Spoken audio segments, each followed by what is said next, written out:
Des différents points de vue durant l'émission. Mais d'abord avec moi, Yuri Chassin, qui est économiste, qui est à l'Institut économique de Montréal. Bonjour, Yuri. Bonjour. Bon, vous vous êtes penché sur cette question-là déjà dans le passé, sur la réalité financière et opérationnelle de Post Canada, vous autres. Exactement, pour voir, dans le fond, comment ça se passait à une époque où il y a eu une grève aussi des employés de Post Canada. Et dans le fond, ce qu'on voyait, c'est qu'effectivement, il y a eu, 16 années là, où ça a été rentable, Post Canada, mais la tendance était marquée. Évidemment, avec les nouvelles technologies, on utilise de plus en plus le courriel. On commande sur Internet, mais ce sont des colis. Et sur les colis, Post Canada n'a pas le monopole. Hein. Il y a d'autres opérateurs, qu'on pense à FedEx ou à UPS. Et même dans Post Canada, ils ont Puro Later, qui ont son propriétaire, qui est une division qui fait du colis, donc qui concurrence d'une certaine manière eux-mêmes. Là. Absolument, c'est ça. Donc, la partie qui est encore un monopole public, qui sont, dans le fond, les petites lettres, eh bien, là, on voyait vraiment là, la tendance majeure à dans le fond, une réduction du volume. Hein. Le volume a diminué depuis 2006 de 1 milliard de lettres par année, ce qui est majeur. Et évidemment... Donc, il y a 1 milliard de lettres de moins aujourd'hui qu'en 2006. Exactement. Et donc là, non seulement on réduit donc les revenus, mais en plus, les coûts étaient problématiques. Il y avait des problèmes avec la main-d'œuvre, notamment les conditions de travail assez généreuses, les régimes de pension. Donc, tout ça faisait qu'il y avait vraiment là, une nécessité de changer d'orientation. Ouais. On voit les chiffres autour de Post Canada, 18, fondation 1868, nombre d'employés 55 000, salaire moyen. On est quand même autant en termes de nombre d'employés, si on prend par rapport à la population, salaire moyen, on est en haut, par exemple, de Royal Mail en Angleterre, au Royaume-Uni, qui eux-mêmes sont dans le trouble financièrement. Là.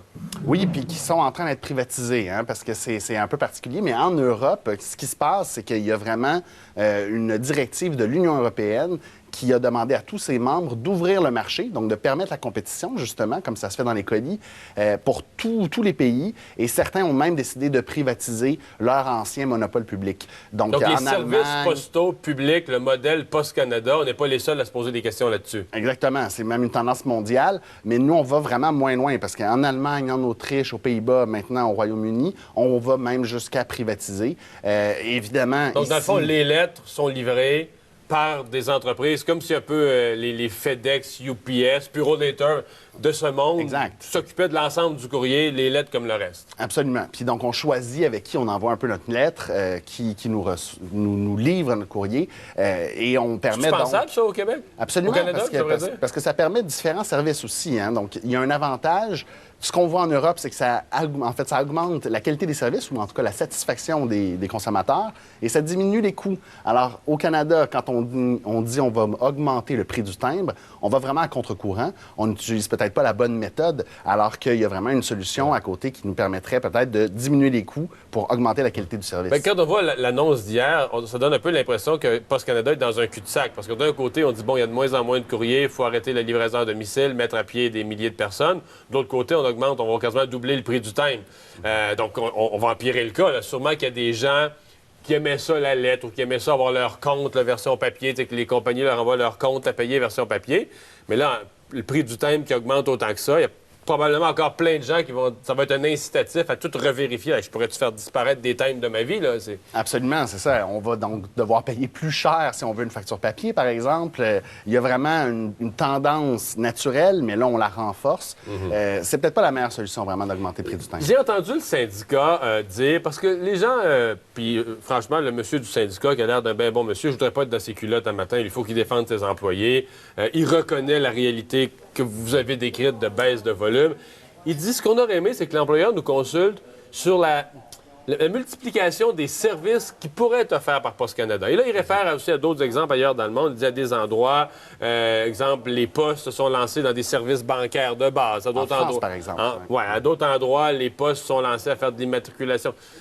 C'est-tu réaliste? Moi, quand j'entendais ça, je me disais, ouais, mais là, si les postes nous annoncent qu'ils vont jouer là-dedans, des gens qui sont déjà dans ce domaine-là vont dire concurrence déloyale, on veut pas voir les postes là-dedans. En tout cas, Parce que dans le fond, effectivement, il y a des services complémentaires. On peut penser aussi, par exemple, à la vente de services cellulaires.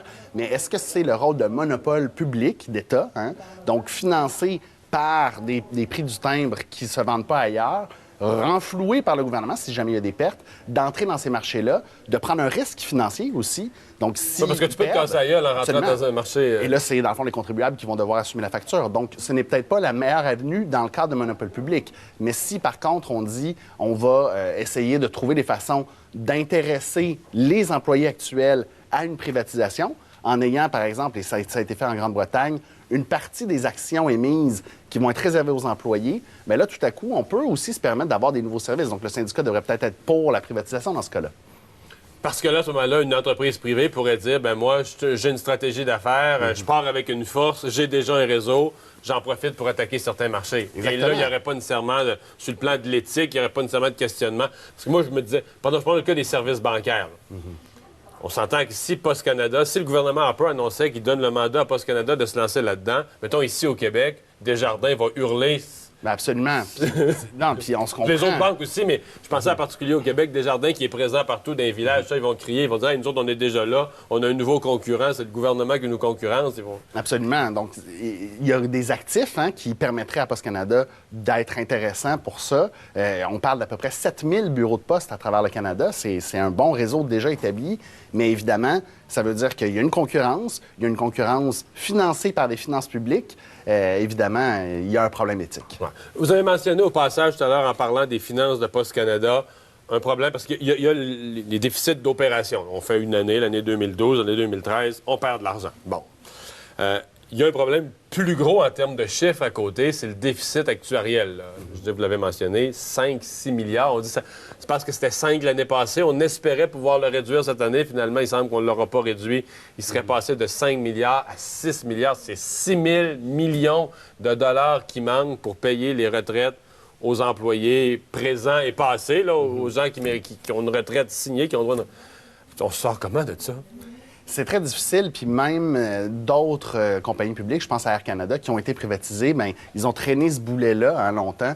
Donc, c'est problématique. À la limite, pour combiner plusieurs idées, bien, si on veut intéresser les employés en leur donnant des parts, peut-être qu'on pourrait verser ces actions-là, par exemple 10 des actions, dans le fonds de retraite. Comme ça, on assure la viabilité du fonds de retraite. Ça permet aux employés aussi de comprendre que s'il y a des réorganisations qui sont un peu difficiles, qui mènent, par exemple, à des coupures de postes, bien, à tout le moins, il va y avoir une rentabilité qui s'accompagne de ces changements-là et qui va leur bénéficier à travers leur fonds de pension. Donc, il y a peut-être là un mécanisme où on essaie de préserver un peu la chèvre et le chou. Mais dans le cas présent, là, si on regarde Post Canada, avec les coupures qu'ils font, on comprend que Post Canada veut essayer de se rentabiliser. Mais est-ce qu'un jour, avec des activités qui sont globalement quand même en décroissance, là, est-ce qu'un jour, il pourrait générer assez de profit, de surplus pour aller renflouer une caisse de retraite de 6 milliards? Moi, j'ai peur qu'un jour, ça va être en faillite technique, puis ça va être l'ensemble des contribuables qu'on va être cotisés via le gouvernement fédéral. Un politicien va faire une promesse à mener une campagne électorale de sauver les pensions des employés des postes, puis c'est l'ensemble des contribuables qui vont aller boucher le trou. En tout cas, moi, c'est ma crainte. Ouais. Bien, c'est effectivement vers là qu'on se dirige s'il n'y a pas de changement. Je ne sais même pas si les changements qui ont été proposés vont être suffisants. Je pense en Allemagne, par exemple, Deutsche Post, donc quand on a été vraiment vers une nouvelle stratégie, on a réduit les effectifs de 38 À Post Canada, on parle d'environ 10 de réduction par attrition. Donc, c'est pas du tout le même on ordre. voit ça, nous autres, comme une révolution, que l'annonce d'hier comme énorme.